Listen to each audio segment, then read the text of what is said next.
Hi! Oh, so glad I found you. Will you come on a journey with me? What are you talking about? What kind of journey? Listen, I recently discovered that it's possible that my genes have traveled more than I have. And I don't like that very much. So, I decided to try and trace back all the stages of the supply chain and find out where my pants came from and recreate the journey they have gone through. If they're going to travel, it better be on my legs. Okay, that sounds like an adventure, but what exactly are those stages of supply chain that you're talking about, and how did you manage to trace all these countries? I know, there's a lot of questions. Yeah. And I'll explain everything on the way. Okay. Now let's go! Okay, let's go!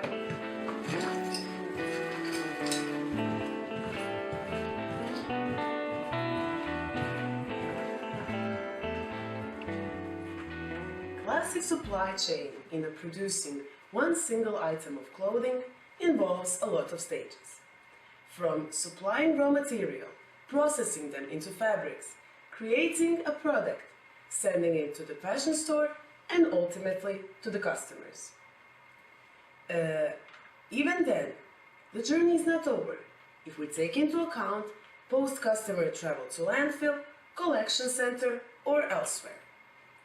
This is a long journey that requires a huge amount of transport and logistics, as it usually involves different places around the world and is rarely done in one country. I decided to take my pair of jeans as an example, but this wasn't an easy task.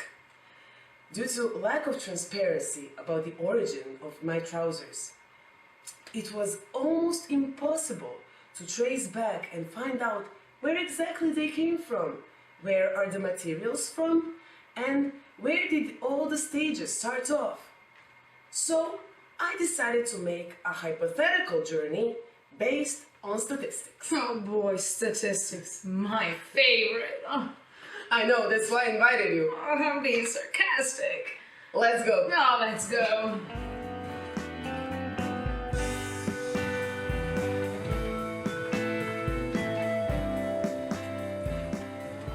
The label on my jeans says they're made in China. And China is #1 garment producer in the world. But the cotton used for making the jeans could come from another country. For instance, India, as India is world's biggest cotton producer. But the cost of labor in China and India has risen, so many factories have moved to countries with cheaper labor, like Bangladesh. Yes, this country is our next stop, where cotton got spun into yarn and dyed.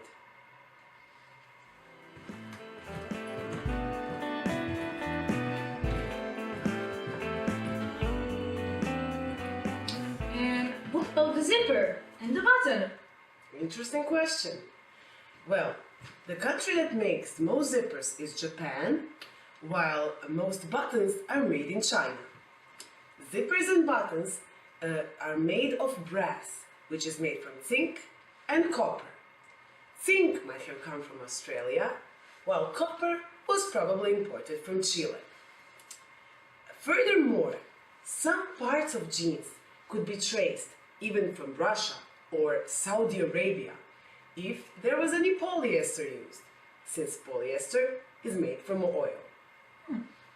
Yes, and when all the parts are done, the final step, of course, would be to stitch everything together. Yeah, of course.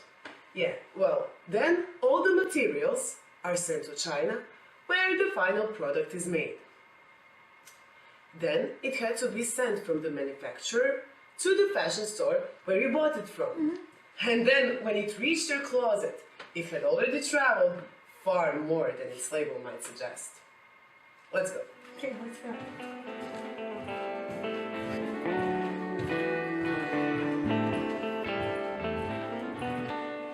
And that is it. How are you feeling? Well, to tell you the truth, I'm dreadfully tired, and it's hard to imagine that our clothes require this amount of transportation, but it also makes me wonder about the harmful effect this can have on the environment. I mean, only one pair of jeans and this amount of transportation. Yes, and this trip also taught me that there's a huge lack of transparency about the origins of our clothes. Well, after experiencing journey and seeing where our jeans need to be traveled through, I think I'm going to behave more consciously and try to buy more sustainable clothes the next time. I'm so glad because this was the whole point of our journey. Yeah, but now it's time to go home, and I thank you from the bottom of my heart for taking me with you on this journey. Oh, you're so welcome. Thank you. No, thank you, and Do widzenia!